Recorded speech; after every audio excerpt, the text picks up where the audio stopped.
How to fix the Instagram Notes Add Music feature not showing updated.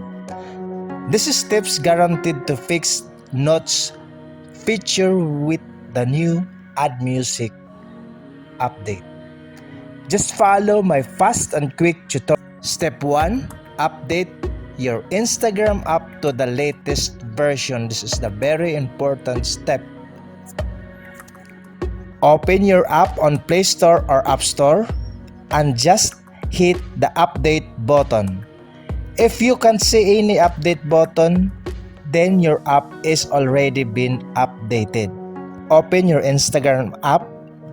To your chat messages, tap the plus icon on your profile notes. Now select steps do not work. We will submit a report and a screenshot to them to activate your account and add music feature manually. They will activate it for you. So if you find this tutorial helpful, like and share this video. Thank you for watching.